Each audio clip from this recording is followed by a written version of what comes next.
Hey folks, how's it going? This is Iron Seagull here, back with another Sims info and thoughts video.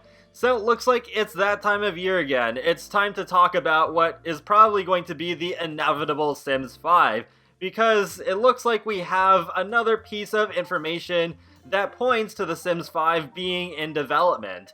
So first, let's take things back to yesterday when SimGuru Lindsay says, "I want to welcome SimGuru Duke to The Sims 4. Joining us from The Sims Mobile, he'll be our senior producer for TS4.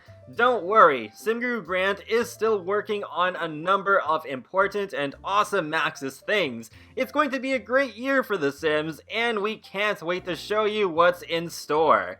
So it is pretty interesting that now SimGuru Duke is taking over SimGuruGrant's role. He's not leaving EA, but he's still working at Maxis. And things get even more interesting with SimGuruGrant's recent tweets, because when Bianca asks, "You aren't talking to us anymore?" Grant replies saying, "Not about The Sims 4. Sorta like how former presidents often don't chat about policy. I don't want to get in the way of what Duke and the team are up to. Just isn't appropriate." In addition, he does mention the podcast, which just started last week, so looking forward to seeing more of what's going to be happening with that. And, well, I don't think that's it. I mean, there's going to be more, obviously, because the podcast only takes up a certain amount of time, and I think for the most part it's kind of like a side project that he just started because he really wanted to, not because people higher up at EA were saying to do it. I don't think that's the case at all. Kind of like how they develop things like the first-person camera in their own spare time.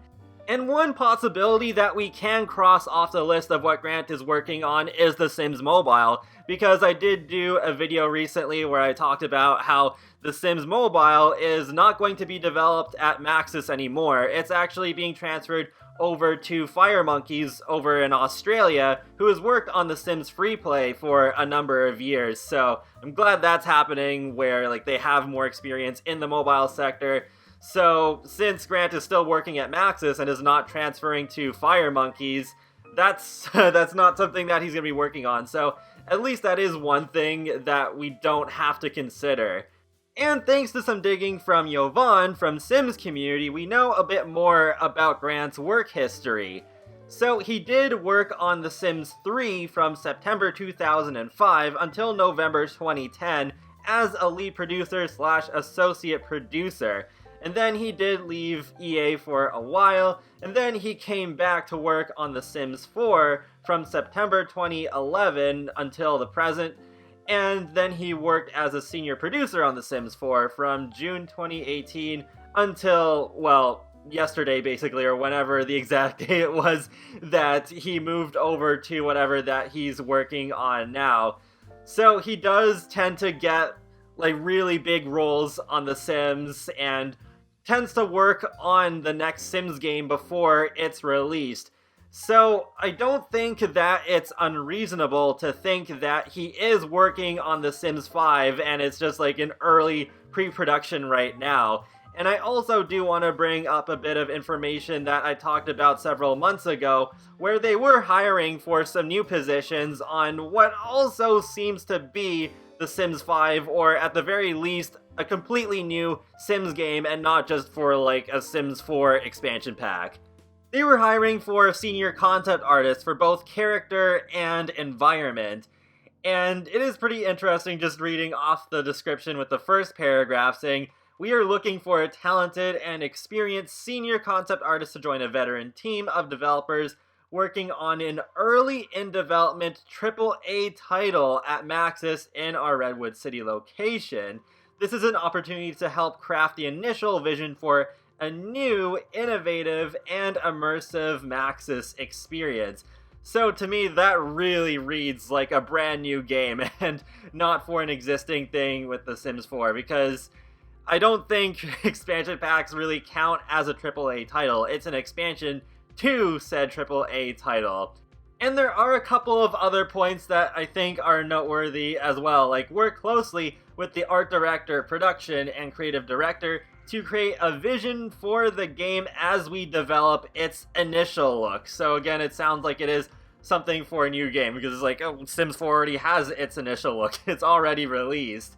They also mentioned creating skin, cloth, eye, and hair shading studies. That also kind of sounds like to me something that they would do for a brand new game rather than just for another pack for The Sims 4, because I'm pretty sure they are going to change up the graphics style for The Sims 5, though personally I am hoping that they stay more to what they have done with The Sims 4, because The Sims 4 almost completely nailed what I would like to see in a modern Sims title, though I just wished it could be a little bit more detailed and have some other things like hair animations and plants not clipping through walls and stuff like that. But yeah, I think that's like another point that hints towards The Sims 5 being in development. But at the very least, we know that something new is being made at Max's. It's just a matter as to what. And I do think it's pretty sensible to think that The Sims 5 is said game. I mean, it could be a spin-off. They could totally just be like, here's a sequel to The Sims Medieval, but honestly, I'm really hoping that's not the case, because at this point, I think it's too late for a spin-off. I think they really should just focus as much effort as they can on making The Sims 5 actually polished and have a decent amount of content at the start and not like 2 years later. So yeah, I am hoping that even with The Sims 5 most likely being in early development, I hope they really take a lot more time to work on it. And it would be nice if they did like an early access sort of approach like they've done like with certain Steam games, and then we could all have more actual input on how the game turns out and lessen the chances of another toddler situation happening. Because if they really mess up The Sims 5, then I will be truly terrified for the future of the franchise. I really don't want it to go the way of SimCity 2013. I don't care about gimmicks like VR or an always online multiplayer. Just make a really good offline experience that gets The Sims back on track before doing those sorts of extra things. And since video game development takes a long time nowadays, especially for AAA titles, I don't think The Sims 5 is going to be coming out for at least 3 or so years, because SimGuruGrant has mentioned multiple times that there are years of content for The Sims 4 planned. Like last year he said 3 years, and well, that was about a year ago now, so at least a couple more years of Sims 4 content. And at least for me personally, I think in 2 years I will be just about ready to move on to a new base game. I'm definitely not ready for The Sims 5 now. I do want a little bit more time to enjoy The Sims 4 for what it is and whatever sort of content they're going to come up with for the next couple of years. But yeah, like in order to keep innovating the series, eventually they are going to need a new base and start over, kind of like what game companies do with video game consoles. I think of it in a very similar sort of way. Like, imagine if we were still stuck with the original Nintendo console or the very first PlayStation. There just wouldn't be enough room for evolution. It would just eventually be just like the same stuff over and over again. So eventually they do, even though it is hard, you need to start over so that you have more room to do things that you could not do with the previous system. And even if an official announcement for The Sims 5 were to come in the near future, that doesn't necessarily mean that The Sims 5 is going to be coming out that soon either. Because I think the earliest possible date that they would reveal The Sims 5 is next year, because in 2020, The Sims, the original Sims game, is going to be turning 20 years old. So how cool would it be if on February 4th, 2020, they were like, yeah, like here's like a cool montage of the previous Sims games, and then at the end, it's like, here's a little sneak peek as to what's going to be happening in the future, and boom, our first look at The Sims 5, whether it's just like a few early screenshots or a full-on trailer. Yeah, I think that would just be super amazing. And with The Sims 4, the Sim Gurus have stated multiple times that its development is not being handled the same way in comparison to previous games, because they are dubbing The Sims 4 as a live service, whereas with previous games it was not like that. So it's not really surprising to me that The Sims 4 is very likely going to have a longer life cycle than any of the previous games as well.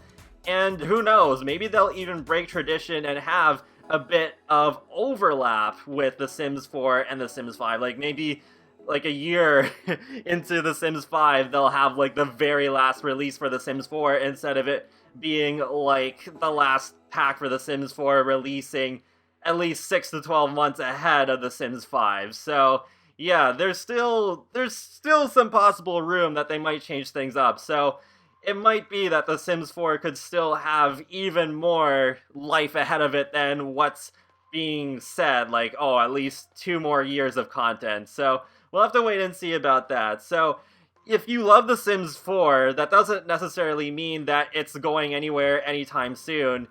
And I'm gonna be honest here, I would recommend waiting until about a year or 2 after the base game of The Sims 5 comes out to actually get it, because, I mean, yeah, let's be real, they could really nail The Sims 5 and make it really cool and have open districts and a color wheel and just overall a much more polished game than The Sims 4 was when it first came out, but I'm sure it's going to be missing some things. I'm sure it will be. Even The Sims 3 was missing some things.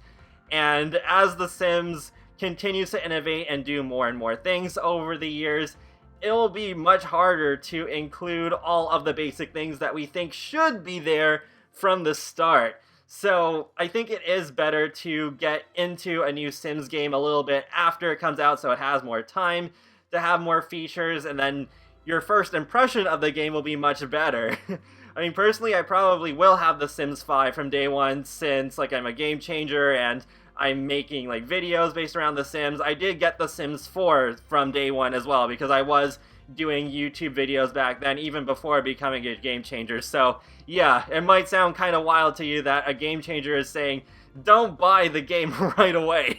But that's my honest opinion. I really do think it will very likely be better to wait until, like, a couple of years after The Sims 5 comes out to actually get into it fully. And I'm sure some typical aspects of the cycle that I've come to expect by now from someone who's played since The Sims 1, that we're not going to have pets and seasons from the very beginning. Hopefully we can at least get some smaller aspects of them in the base game, like maybe having to take care of fish again and being able to feed them and stuff like that, and having rain and fog from day one, but not like the full seasonal system, so that they do have more time to give extra polish to those features. So yeah, there is that to consider as well. So if you don't want to go back to a Sims game that is just summer all the time, then yeah, The Sims 5 will probably be exactly like that from the start. We're gonna have to wait years again before we have all 4 seasons. And with The Sims 1 and The Sims 2, I did get into both of those a little bit late, because with The Sims 1, House Party, the second expansion pack, had come out recently, and Hot Date was just around the corner. So that was pretty neat, because Hot Date was actually the debut of proper community lots, because we couldn't even leave the house before that expansion pack came out. Yeah, it's pretty crazy. And then with The Sims 2, I got into it a bit after Open for Business came out, and that was the third expansion pack, and Pets was going to be the next one. So that was really cool as well, because I already had like cars and businesses and university to play around with from day one of me playing the game. So I have experienced that sort of thing before getting into a Sims game late, and it was neat. I will admit, it was pretty neat having more features available from the start. But hopefully The Sims 5 can top The Sims 4. I really hope so. I'm not expecting it to magically fix all the problems that The Sims 3 and The Sims 4 have had, but at least do some things better, because the number one reason I need The Sims 5 to come eventually is to have open districts, because I'm really getting sick of having to go through a loading screen when I just want to visit my neighbors. If I need to go through a loading screen to go from one side of the city to the other, then fair enough, but I shouldn't have to do that with, like, the immediate surrounding area. So, all in all, I do think The Sims 5 is this mystery game that's in development, and I wouldn't be surprised if it's in, like, deep within the depths of EA headquarters in, like, a secret room where only a few people know of its existence, so that there's a much higher chance of there not being any leaks before the announcement. And that wraps up another Sims info and thoughts video. So feel free to let me know your thoughts in the comment section below. Do you think this mysterious game is The Sims 5, or do you think it's something else entirely? And be sure to leave a like, or comment, or even subscribe, because it lets me know that you really like my channel, and it helps you keep up to date more easily with my latest content from The Sims, Sonic the Hedgehog, and more. So I will talk to you all later, and have a great day. Thanks for watching!